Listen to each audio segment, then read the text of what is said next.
tikrųjų tokių duomenų nėra, bet kaip galėčiau jums pateikti kaip pavyzdį, visuose naujos statybos daugiabučiuose namuose yra metalinės durys. Ten šarvuotos, jos nešarvuotos, jos yra metalinės. Taip? Bėda yra tokia, kad jis yra užsakomas pas vieną gamintoją ir spynas gamina vienas tas pats gamintojas. Todėl yra žymiai lengviau pritaikyti tam vieną arba kitą raktą tam durim. Jeigu pirkčiau būtą, aš spynas būtinai pakeiščiau. Tas, kurias įstatė statybininkai, aš jas būtinai pakeiščiau. Ir ne dėl to, kad aš nepasitikiu būtent tais statybininkais, o dėl to, kad kaip taisyklė tai nėra aukščiausios kokybės ir saugumo daiktas, tai yra daugmaž ekonominės klasės, jeigu neprastesnis užraktas. Ir tą užraktą yra visada lengviau sulaužyti. Na, jeigu jūs turite vieną spyną ir ten yra įleidžiama paprasta spyna, tai, na, kiek, sakyčiau, užtenka ten 10 sekundžių. Jeigu jūs turite standartinės šarvuotas duris, vėlgi užtenka pragręžti vieną skylutę, ta spyna subirės. Ne? Tai, kiek tas 12 sekundžių. Jeigu jūs turėsite 2 spynas, tada 30 sekundžių.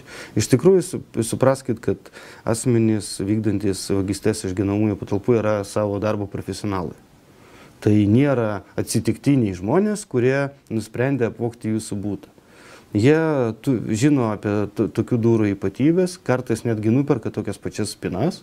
Sakykime, jeigu yra šiuo metu kvartalas, nežinau, Narės gatvėje ten, ar kaip jos vadinasi, ten Skrusdėlynas, kaip, atsiprašau, vadina. Sakykime, visos durys ten yra vienodas.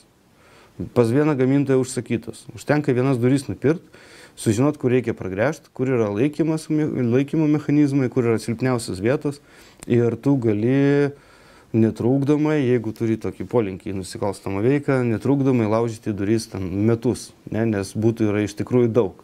Tai siūlyčiau vėlgi pakeisti spynas. Priklausomai nuo to, kokią spyną jūs esate sumontavę, priklausys ir jų, reiškia, patikimo, bandymas jas sulaužyti, ne, bandymas patekti pro tas spynas. Tai jeigu spynus yra, jų kokybė yra, sakykime, žemesnė arba jos iš vis nieko nevertos, tai bus bandoma parinkti raktą, bus bandoma jas sulaužyti paprastom replėm, o jeigu yra aukštesnės kokybės, tada analizuojamos visas bendras mechanizmas, bendros durys, kur jos yra sumontuotos, kadangi patikimas ir parinkimas raktų tokiom durim yra žymiai sudėtingesnis, todėl lengviau jas pragręžti ir sakykime, sugadinti mechaniškai. Tai nuo to ir priklausys, priklausom, ką jūs sumontuosit. Tik tai noriu pasakyti, kad jeigu gręš, tai girdės visas namas, tai geriau, kad gręžtų. Įmontavus papildomas spynas prie tų, kurias jau sugalvoja gamintojai, jūs be abejo padidinsit savo saugumą ir tokiu būdu apsunkinsit patekimą į jūsų gyvenamasis patalpas. Jeigu jūs vis dėlto neturite galimybės įsirengti metalinės durys arba sunkiai veikiamų spynų, tai yra dar toks vienas būdas, kai jūsų durys yra senos ir medinės, tai kartais buvo laužiamas staktos. Tai yra, kaip sako rusai, protiflomo net prijomo, tai buvo imama metalinis vamzdis, jo buvo bandoma išlaužti, tiesiog išlaužti tas durys. Tačiau vėlgi keičiantis ir durim, ir statybų technologijom, šiuo metu tai nėra jau labai aktualus nusikaltimas, bet sustiprinti staktas yra iš tikrųjų nesunku, iš vidaus reikia pragręžti skylutę, reikia įdėti tam tikrą varžtą senukose nupirktą ir tai jau bus pakankamai didelė paspirtis. Iš tikrųjų, atsiradus koduotoms durims, mes turėjome didelę labai problemą, kadangi buvo labai mums apsunkintas patikimas. Ir tai, kad policija nepateks, tai dar pusė bėdos, bet jeigu nepateks greitoji, nepateks gaisrininkai, jie bent jau turi įrangą, ne, tai mums buvo labai sudėtingas patikimas. Galų gale žmonės suprato, kad įrengimas tokių spynų gali apsunkinti specialiųjų tarnybų patekimą. Tada vėlgi atsirado kita problema, kad paskambinus buvo prisistatoma policija, gaisrininkais, ten, nežinau, pašto darbuotojais. Žmonės jau nebeklausdavo, ar tikrai, parodykit pažymėjimą, dar kažką tai.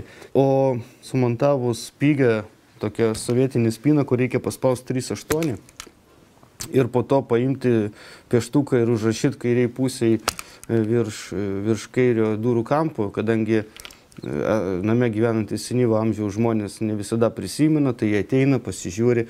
Nu, bet jeigu aš tai žinau, tai visi tą žino. Nes šiuo metu man patekti į bet kokį namą praktiškai nedaro jokių kliučių, kadangi kažkur tai vis tiek kažkas tai užrašo, vienas iš gyventojų. Labai geras dalykas yra vaizdo kameros, telefonų spynės, bet tai yra be abejo prabangos dalykas, tai kainuoja pinigus, bet jeigu jūs investuojate savo saugumą, tai anksčiau ir vėliau atsipirks. Be abejo, yra dar ir tos spynos, kur yra individualus kiekvieno būto kodas ir patekti jau praktiškai yra neįmanoma, kadangi netgi tas liežuvėlis yra apsaugotas, tačiau vėlgi lieka toksai paprastas, elementarus, žmogiškas dalykas, kaip ateis ir prisistatys greitąją pagalbą, prisistatys gaisrininkų, prisistatys vandentininkų, tai mes norėtume paprašyti, kad jūs vis dėlto nepatingėtumėt ir išeitumėt, pasitiktumėt tos žmonės. Mes, policininkai, irgi negalim patekti. Mums tai irgi sudėtinga.